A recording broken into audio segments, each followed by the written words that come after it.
안녕하세요. 다들 좋은 한 주 보내고 계신가요? 오늘은 제가 아는 투자자들 중에서 차트 분석을 가장 잘하고 트레이드를 아주 잘하시는 크리스 버밀런을 다시 저희 채널에 초대를 해서 인터뷰를 하게 되었는데요. 크리스를 처음 보신 분들을 위해서 간략히 설명을 드리자면, 크리스는 The Technology Trader라는 회사의 창시자이자 16살 때부터 25년 넘게 투자를 하고 주식, 부동산, 퓨처스, 옵션, 금, 가상화폐 등 모든 자산에 투자를 해본 분이시고, 투자로 큰 성공을 거두시고 지금 이른 나이에 은퇴를 했습니다. 자, 본인의 회사를 차려서 현재 아주 멋지게 살고 있지만, 그 과정 속에 수많은 실패와 시행착오를 통해서 본인만의 투자 방법을 찾았고 25년 이상 투자하시면서 확신을 갖게 된 부분이 하나 있다고 하는데요. 마켓에서 일어나고 있는 모든 뉴스, 사건, 사고들, 인플레이션, 금리 인상 등은 노이즈에 불과하고 차트만 정확히 파악할 줄 안다면 뉴스조차 볼 필요 없이 투자를 해도 큰 성공을 거둘 수 있다는 걸 깨달았다고 하고 있고, 실제로 10년 이상 마켓 뉴스를 보지 않았다고 하네요. 그러면서 또 한 가지 확실히 느낀 점은, 뉴스에 의해서 차트가 움직이는 것이 아니고 차트의 움직임에 맞춰서 뉴스들이 나온다고 하네요.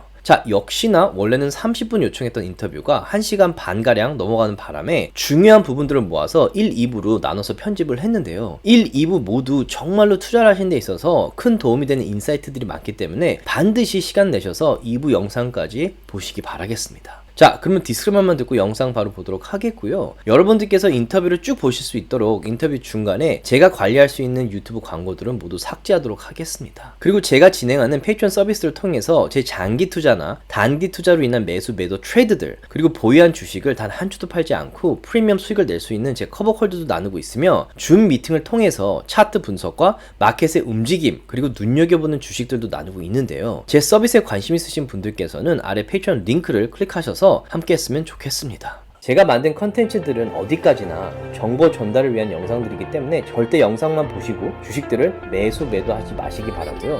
본인 스스로 반드시 리서치를 더 하신 다음에 판단을 내리시기 바라겠습니다. Hello, everyone. It's my pleasure to have Chris Vermeulen, one of the best traders in the market that I know, and founder and chief market strategist at the technicaltraders.com on our channel today once again. Yeah, pleasure to be back. It's excited to share some charts and share what I think might be coming around the corner.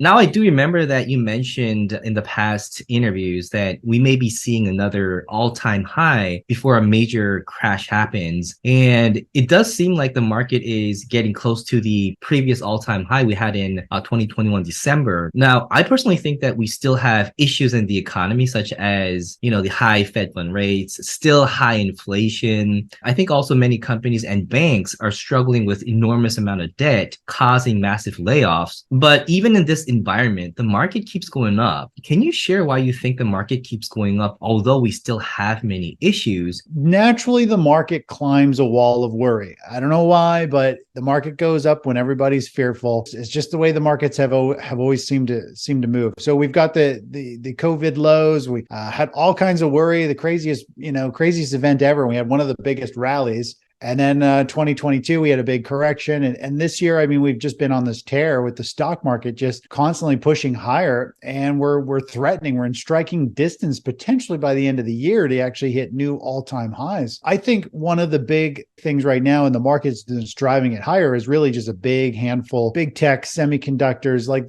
Big tech companies are such a heavy weight in these markets. When we look here at for the SP 500, it's come up, put a major top, had a pullback, and it's working its way back up. And the NASDAQ is even stronger. If we take a look at the QQQ, it's even closer to all-time highs. Looks really bullish, but these are very heavy in tech. And if we look at the Russell 2000, which is the small cap stocks, they are struggling. They put in a major top, they broke down, and now they're really just channeling in this big sideways range. In fact, they hit new multi-year lows really just a month and a half ago, just pierced, and then they've had a bounce with the stock market rallying. So the small caps to me is what the majority of portfolios, the majority of investors are experiencing, because that's what most stocks are doing. Most stocks and sectors are beaten down really hard. But when you look at just the NASDAQ, you look at the tech stocks and the SP 500, they're up near the highs. There's not a lot of strength behind this market. It's a bunch of big companies. The I think AI movement has really sparked a big push of investors piling back into tech. They've definitely been pouring back into the growth stocks. We've had a big run in all the ARK ETFs recently, but really they're just rallies up to resistance. I think that's why we're seeing just the markets move move up. It's a tech AI kind of driven bubble, and the markets are drifting higher, and it's starting to suck people in. I think if the stock market hits new all-time highs, it is going to be like a very explosive move in terms of, I think there's a lot of people betting on a major financial collapse, and they're going to be short the market, which means if it hits new highs, they need to get out. And so we're going to see a huge short squeeze, which is exactly what just happened in gold in the past week. And then we could see once that wave of short covering kicks in, and anybody who's not long this market sees it hitting new all-time highs, they're going to be like, I have to get in. They're going to have FOMO. They're like, I can't miss out anymore. And they're going to get in. And then once that momentum fizzles out, we're going to see potentially a huge reversal and a big sell-off. And most people are going to get out of their shorts at the worst time. They're going to get reinvested in the stock market right near the high. This is what the market does really the best. It sucks people in at the worst price, buy high, and then they panic out and sell low. We hear it all the time, but it's the reality of it. And this being potentially the top of a major bull market, there's so many people are going to feel the brunt of this, potentially 12, 24 months from now, if the market has a multi-year sell-off and their portfolios are down 40, 50, 80%. So it's going to be very interesting to how all this unfolds. So a very interesting point that you just made is, correct me if I'm misunderstanding, but you're saying that a lot of people are thinking that the market will go down and there's a lot of shorts, but if we hit another all-time high, these shorts will have to cover their position. So that would cause a short squeeze. And at the same time, the general investors, if they see the market going all-time high, they will FOMO in. So it's a combination of covering the shorts and also the retail investors coming in with a FOMO that may cause maybe something like a melt up before we have a major crash. Exactly. And that's how the market sucks people in. Typically, we see some of the strongest moves happen just before a trend reverses. We see that on like panic washout lows during major lows. We typically see it during major highs. We'll see a really strong push and run. Everybody gets in and then it dumps out. So that what you just said is exactly it. You literally have a wave of people who have sold short, meaning they sold shares they don't own because they want to buy them back later when the stock market is lower priced. So they sell them for a high price. They get all that money in their account, and then they'll buy them back later at a cheaper price, and they get to keep the difference. So those people are going to have to cover. And then there's also some of those people are also going to say, well, not only do I want to cover, but now I want to buy a long position. And then you also have the average investor who's not in this market, who's been holding out and watching this wall climb this wall of worry. They're going to be like, I can't take it anymore. I have to get in. It's hitting new all-time highs. I mean, there's no overhead resistance. And that's what sucks the rest of them in. So there's like three waves of buying. If we take a look at the gold chart, obviously this is the daily chart. We saw the market run up and then break to new all-time highs. And then on this daily chart, it got slammed. It's had a little bit of a bear flag and it's starting to pick up speed to the downside. Now, the best way to see this is if we go to the monthly chart and we look at these highs. So these are all the highs. This is where gold broke out. And this level here through this chart, we can actually see that on the 10-minute chart. If we zoom into this 10-minute chart, you can see this blue line right across here is where gold hit new all-time highs. So there was a bunch of money piling in, but as soon as it hit new all-time highs, it was an instant automated trading orders of shorts getting filled or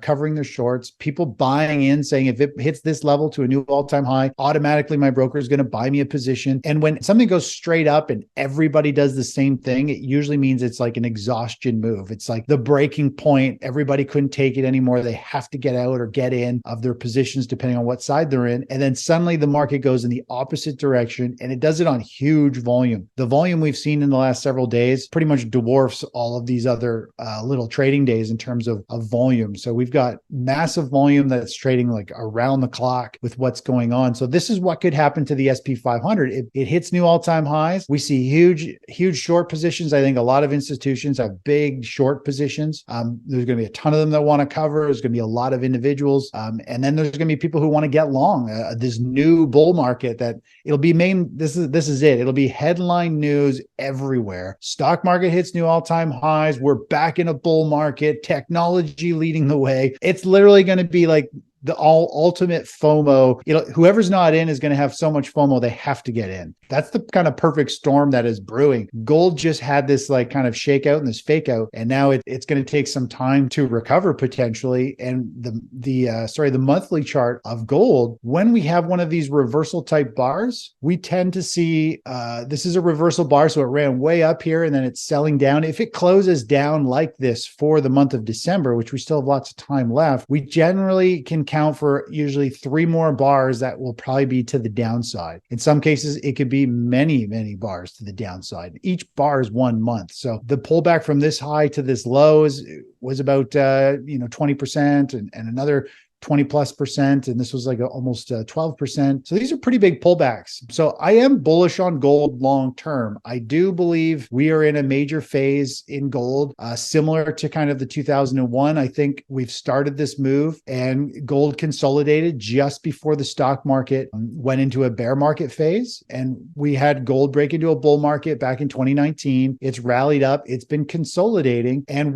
this is a prime time for precious metals to actually do fairly well for a few months, just like we saw back over here just before the economy fully peaked and we went into a recession and we went into a financial reset. Gold, silver, and miners do very well for a few months, and then when there's a collapse, they do get pulled down with the market temporarily. And so I do think eventually, even if gold does rally here, I think we're going to come back down into this range before we take off for the next major multi-year run in precious metal. The market was falling hard in the case of the SPX. And I think the index also went under the 200 SMA at one point, and a lot of investors were worried. Is there a way that you could tell whether these downtrends are temporarily pullback or if they are the start of a big crash? And are there like specific indicators that help you determine the difference between a market going down for a pullback versus an actual market crash happening? That pullback actually happens to be right through all of this noise. That is not a very straight line, but if you notice, there's consolidation, there's some highs through here, some more consolidation through here, highs,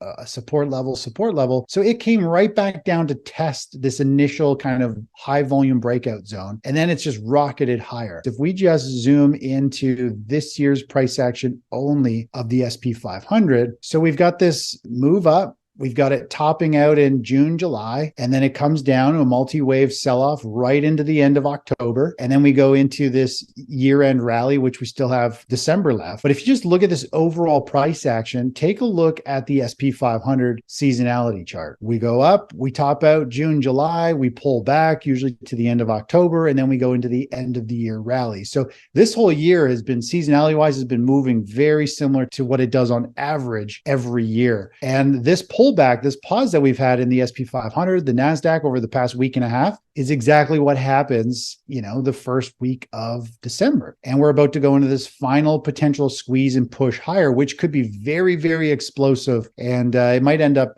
carrying a lot of power behind it and sending stocks higher, growth stocks higher. So it's pretty exciting to see what's going on, how things are unfolding. Everything is pointing to higher prices right now. And another point that's actually really interesting is if we actually look at our sentiment chart, which is this chart here on the right-hand side, typically what we see for sentiment is we tend to see red and orange bars, usually near lows. We usually see them kind of near lows, and then the market usually rallies and takes off. During an uptrend, you usually see them on the lows and then it takes off. What's really interesting is everybody is actually very defensive here. They're very scared. They're actually betting on downside. Usually this means the market's actually going to go higher. So what's really exciting is we've had this super powerful rally out of October, and this is like a little running correction. If this starts to break to the upside, I feel like there is going to be a huge rally, which will blow us past all-time highs on the SP 500.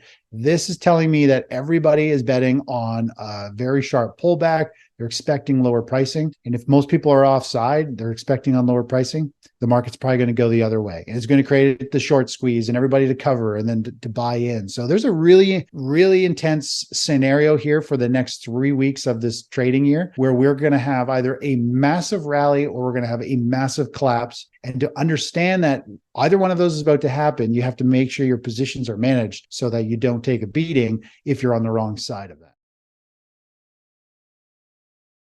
조금이라도 도움이 되셨다면 주위 분들과 나눠주셨으면 너무 고맙겠고요. 구독과 라이크를 해주시면 더욱 감사하겠습니다.